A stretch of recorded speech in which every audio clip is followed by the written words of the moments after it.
Hello, ladies and gentlemen. I'm Eddie Marcus, spokesman and advocate of basic human rights for all people. When I say spokesman and advocate of basic human rights, I'm talking about rights of survival that each individual has. It is something that is common amongst us all, and it is essential for survival in these bodies on this earth for all times, as far as I know, up at least until this point. That is why I speak and advocate for basic human rights. Now, I've asked people of the state of Minnesota to make me the senator from the state of Minnesota so I can go to Congress and carry this message forward to the Congress, but use the Congress as a platform to speak to the nation. Now, I realize that based upon what practical inferences that have been made about who is qualified to be a senator, and when I say qualified, I'm not just talking about what the rule says, but what people feel. And if you look at me and see that I'm black, that might be against me. If you know that I don't have any money, that might be against me. But if you know that I don't have any money because I chose the role of not being attached to a system that is destructive to so many millions, and the reason that I chose to disavow to that system is because I know that there has got to be a system that works for everyone. And I have spent my time as an adult determining what that system is and how to employ that system. I have no problem with that system right now, except that you, the people who have been trained to think otherwise, have not been able to be indoctrinated into this particular new stance. So I'm not really speaking to those who find it easy to get up in the morning and have a good time, nice breakfast, nice home to live in, nice cars to ride in, or transportation to go to work and do a job that they love doing. I'm not really speaking to you because you're basically satisfied.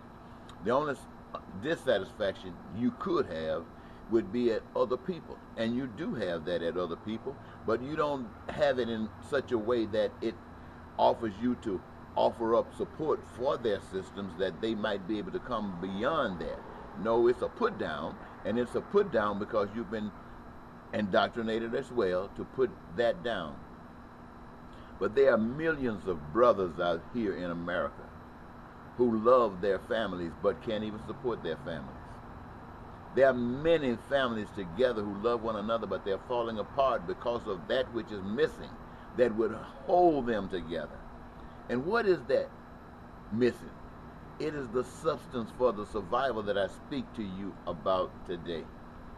But those millions of young men who got children perhaps that they can't even send to school, got children perhaps that they can't even feed as they would require for health, who got children that are not even dressed or given the basic essentials for life, the love.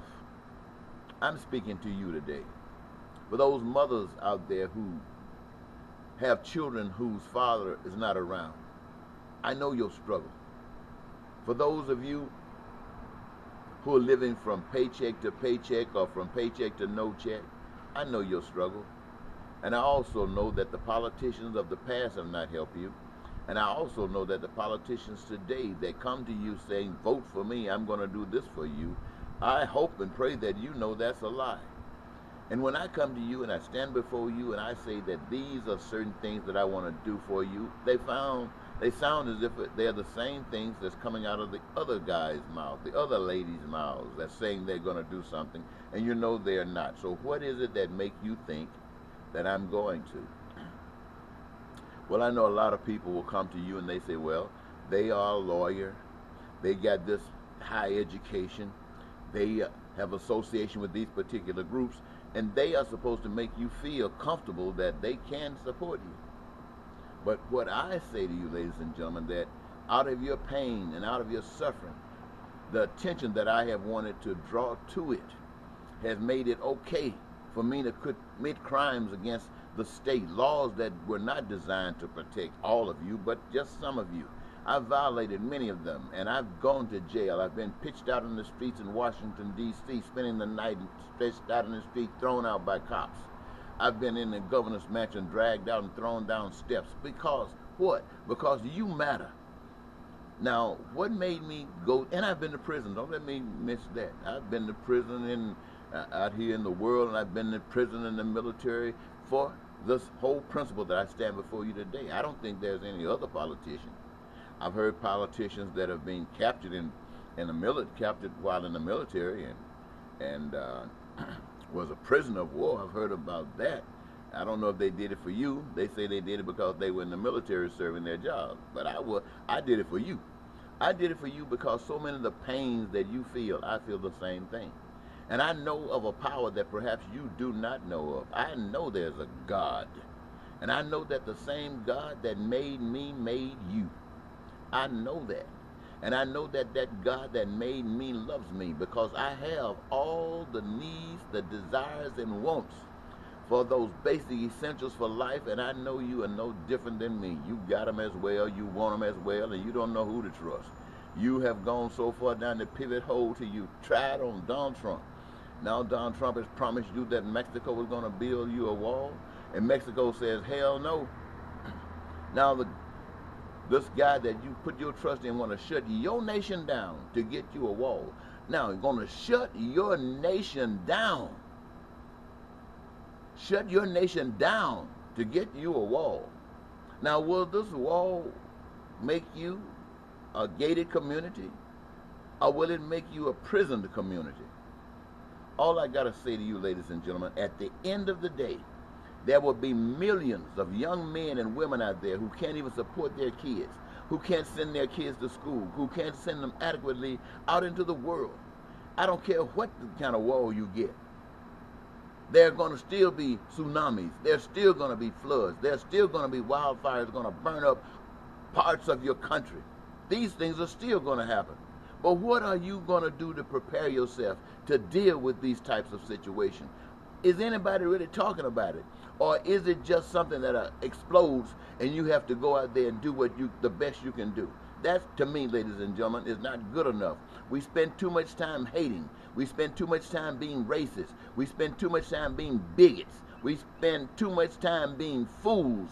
And we need to get off of that track, my friends, and start living. You don't have to be a billionaire to live, but you can have a billionaire attitude, understanding that everything in the universe belongs to you. And who, my friends, represents you? It is represented by 8 billion of you. And I want you to know, ladies and gentlemen, there is enough resources, goods, and services out here to supply the needs and demands, wants, and desires of 8 billion of you and more to come. But you got to track into the right track. And we're not on that track. And it is because of that reason do I stand before you and ask you to seriously consider sending me to Washington as a write-in candidate. Now, why do I say write-in? First of all, because you got the establishment of a Republican Party and a Democratic Party, and they deal in money. And where does that money come from? That money comes from people who got it, people who want to be influenced and influenced in the outcome of government. That's where that money comes from. But those of you who are many, many more than those who don't have money, your ideas, your desires and wants are being second-handed to those who got money. And do you think that is fair? Do you think that it's fair that a billionaire can pay some money to a Republican or a Democrat or anyone and get influence while you don't have any money, but you require the same needs and essentials that they have? But it doesn't come to you. It goes to them. I want to tell you one more thing, ladies and gentlemen. I'm going to leave it. I don't just want to be senator of Minnesota. I want to be president. Now, do I really want to be president? I'm going to tell you yes. Why do I really want to be president? I really want to be president because I do not trust another American to stand before you and tell you that they care and they're going to look out for you. I don't trust that. Now, you might say, well, why do I want to go way over there? Well, let me back it back a little bit. I do not trust any individual in this country that says they care about me. They care about my concerns. They care about my family's life. They care, or not only care, but they have a solution for it. I don't think there's another human being in the United States of America that gives a damn about me to that extent. And since I don't think they give a damn about me to that extent, I know they don't give a damn about you. Why? Because we are always here. We never go any place. We've been here since the beginning of time, and we're here today. And for me, I'm fed up. Look at this gray hair. I've been living through this crap a long time. And I'm fed up with it. But you know what?